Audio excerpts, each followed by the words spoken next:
While war rages on the ground in Ukraine, the first peace talks are underway. The Biden administration announced even more sanctions against Russia this morning. Meanwhile, Russia's nuclear force is on high alert due to what Vladimir Putin called aggressive statements from the U.S. Lots to unpack this afternoon with Andrew Kydd. He is a professor of political science and an expert on international relations at UW-Madison. Andrew, welcome to Live at 4. Hi, Andrew. Good to see you. Thanks for having me on the show. Are these talks symbolic, or are both sides actually willing to negotiate on this? I don't think they're willing to negotiate very seriously. I think the demands that they're coming in with are pretty maximal. On the Russian side, they're basically demanding the Ukrainian surrender. And on the Ukrainian side, they're basically demanding that Russia pick up and go home. So I don't think we're at the stage yet where we're going to have very serious negotiations. Unfortunately, I think there's probably going to have to be a fair amount more fighting before either side is willing to really contemplate making painful concessions to the other side. This is sort of a David versus Goliath type battle. Do you think Russia is surprised that it's facing such fierce resistance from the Ukrainians? And can Ukraine fight off Russian forces?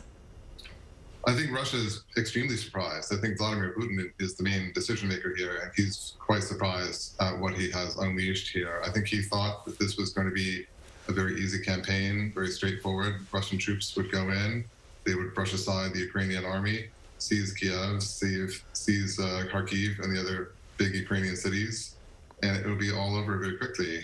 And he's run into a buzzsaw, and that's been very surprising to him. The Ukrainians have fought much harder, much more successfully than they did in 2014 when Russia took Crimea away from them.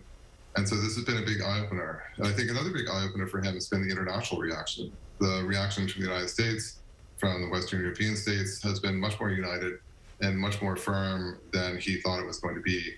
And that is having a lot of negative effects for the Russian economy at this point. So yes, I think he's been extremely surprised by it. Do you think it's only a matter of time, though, that just the sheer force of the Russian army overpowers Ukraine? That is the big question. Russia has a lot of uncommitted reserves still in Russia, still remaining on standby, on alert, ready to go south. And so those forces could be committed to the battle over the coming days, weeks, possibly even months. And we'll see. They might tell the tale. On the other hand, the Ukrainians are also mobilizing pretty quickly at this point. And they're also getting a lot of military aid from NATO coming across the border from the NATO countries that the Ukraine borders on. So they're getting more anti-tank missiles, they're getting more anti-aircraft missiles and automatic weapons of various kinds. So the Ukrainians are also arming up and getting stronger as time goes by.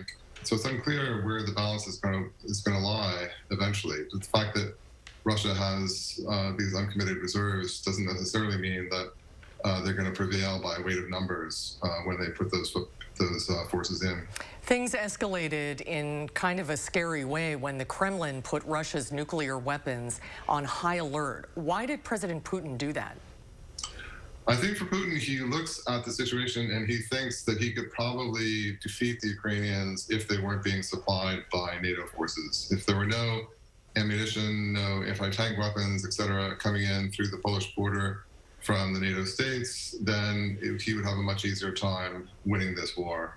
And what he would like to do is therefore convince NATO countries to stop doing that, to seal that border and stop supplying the Ukrainians with weapons with which they can fight off his army. And nuclear threats are one of the few levers he has to try to get that to happen.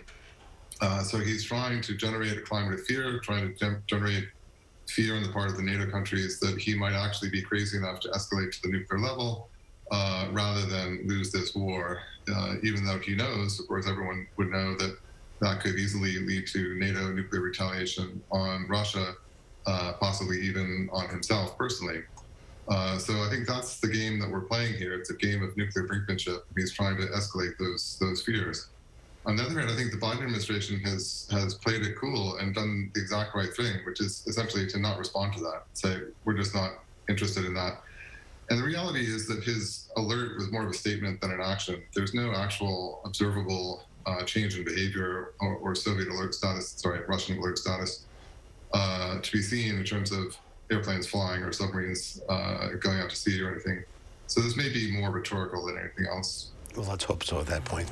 All right, day by day, things are changing. We'll check back with you as needed. Andrew, thanks for being with us today. Thank you so much, Andrew. We'll talk to you again soon.